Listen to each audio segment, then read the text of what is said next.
I'll go into why I've got extra fuel tanks and why I wanted them in another video, but I just thought I'd show you, even though my cat is vying for attention like my dogs. So I've got two of these. I'm just trying to I'll just show you the one that I've got here. So I managed to get this here, which actually has come off a Freightliner. So it's I think it's 227 liters. So definitely 220 liters, or definitely at least a 200 litre tank, and I've got two of them with the mounting straps and all the other bits and pieces. I'm absolutely stoked about that. These things are not cheap if you ever tried to buy one. So it comes with the actual in and out, the fuel lines already in there. It even comes with a sensor for the fuel level, the breather, and the filler cap. And absolutely in great condition too. And like I said, I've got two of them, which will expand my capacity from 200 litre tank, which is on the truck at the moment, to 600 litres, which will give me ample amount of fuel. There's other things I'm going to do with the tanks other than just putting diesel in them, but I'll go into that on another video. While I was there, the guy also offered me this tank, and to be honest, I don't know what I'm going to do with it, but it was such a good deal. I thought, well, I'll buy it while I'm there and while I've got the truck, because I put these on a pallet on the back of the truck and brought them home. So this is a huge tank. I think this one alone is 400 litres at least. It came off a Mercedes. I don't know if you can see the badge there, but it is huge. In comparison to the other tank, it is huge. I'm not sure. I might, I don't know, maybe I'll cut it in half and make a water tank out of it, or something, but it was worth having. It's lightweight, it's aluminium, it's got no dents or damage or anything like that. Straps for all three tanks. Yeah, absolute bargain.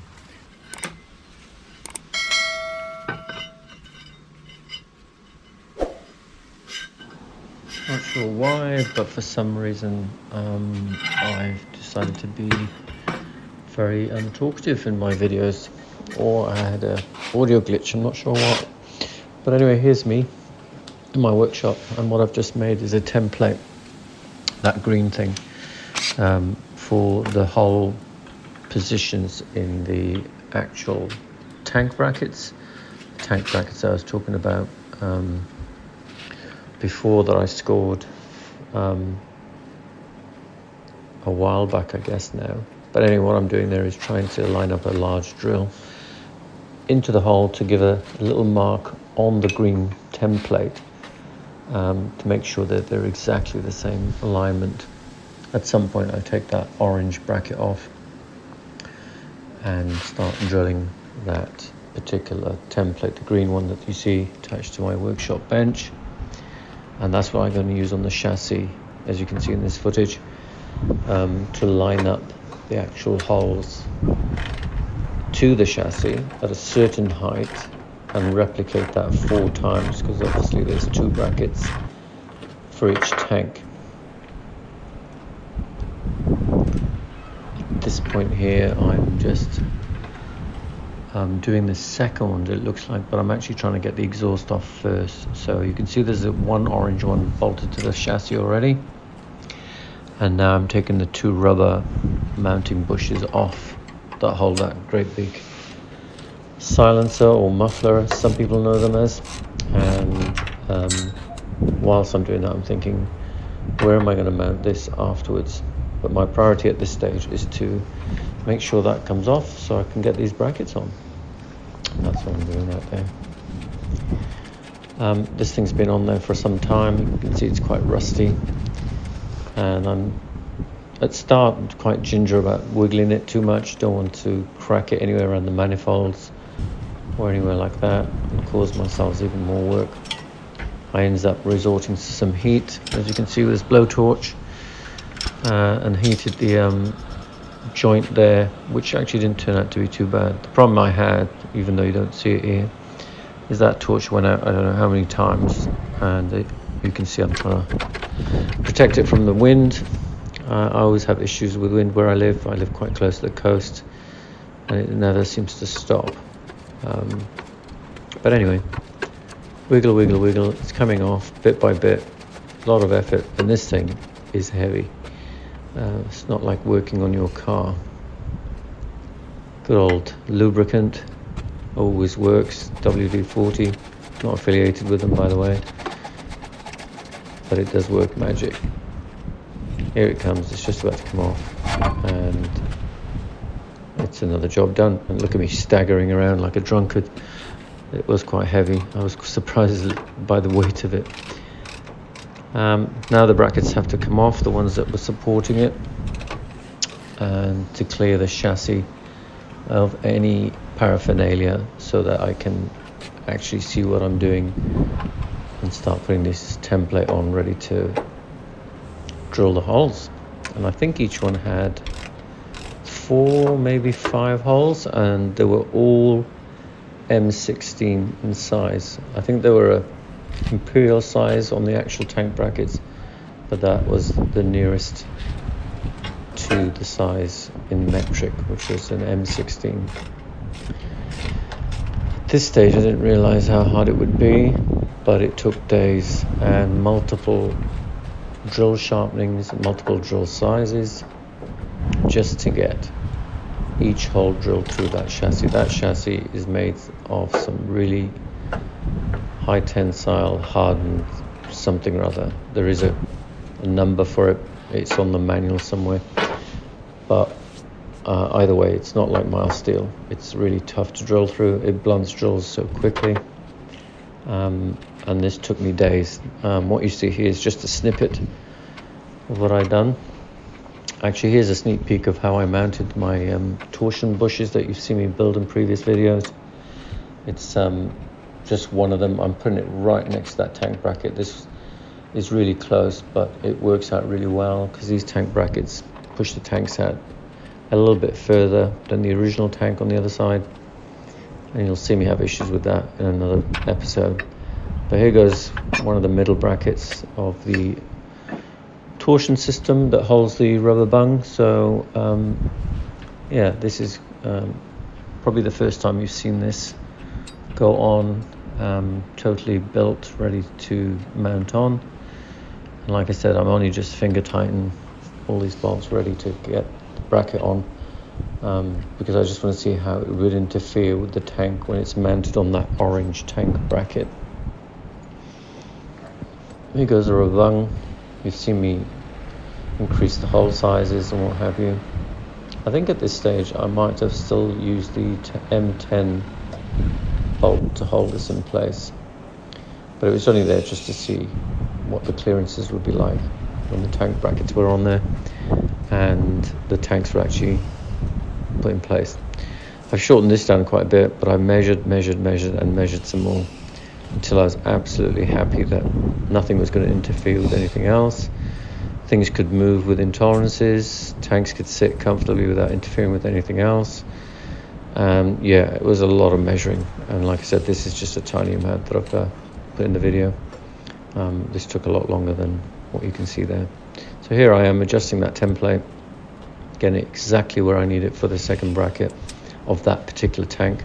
You'll see I've got 2 orange brackets and 2 black ones later on, because they're obviously, although they're exactly the same, they must have come off 2 different trucks, or it was an auxiliary tank on the same truck. I don't know. I only bought them second hand off a pallet.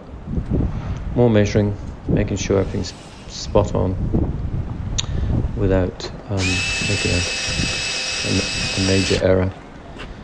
So here you are with me making sure all these holes are centered with a much larger M16, and then I'm starting with a pilot hole drill, and I'll show you just one sequence of this to give you an understanding of how long this actually takes. And bear in mind, this is all edited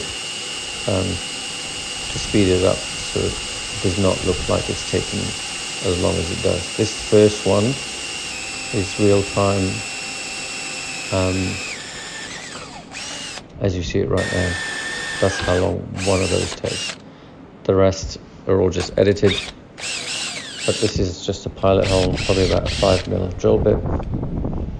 And that's that first bout nearly done.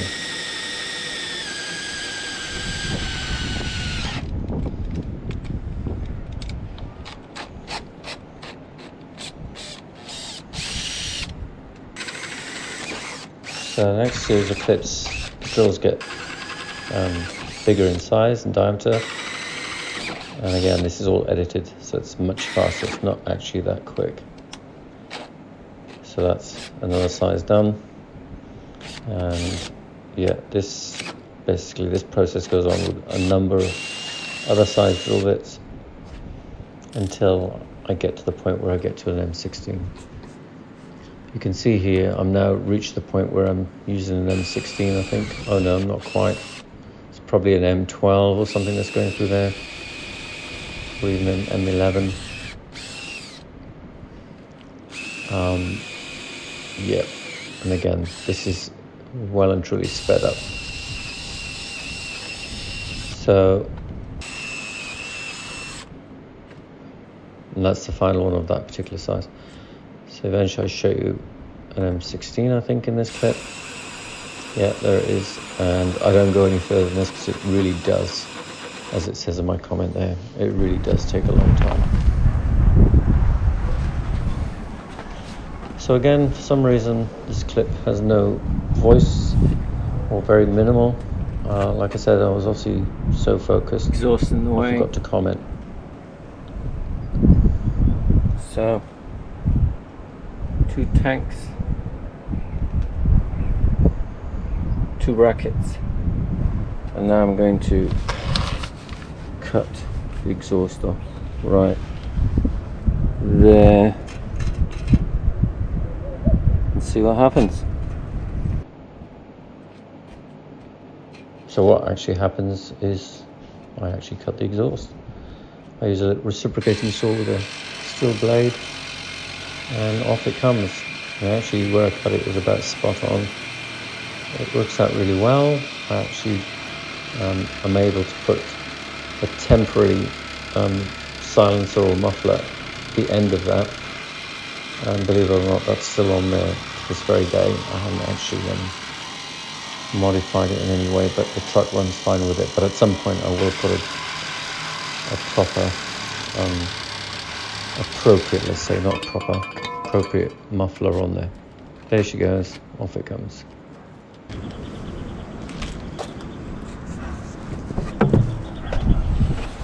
Exhaust gone. Hope I don't regret doing that.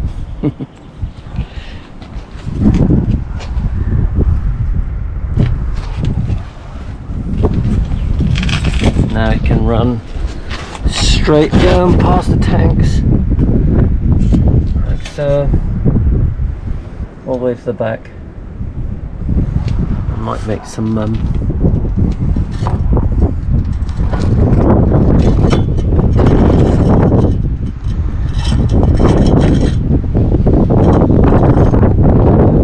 You'll have to excuse the wind, it's yeah, it's really irritating.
Friday. Weekend to come. I have just finished sanding this down to get a bit of a key on it, spray it with an etch primer.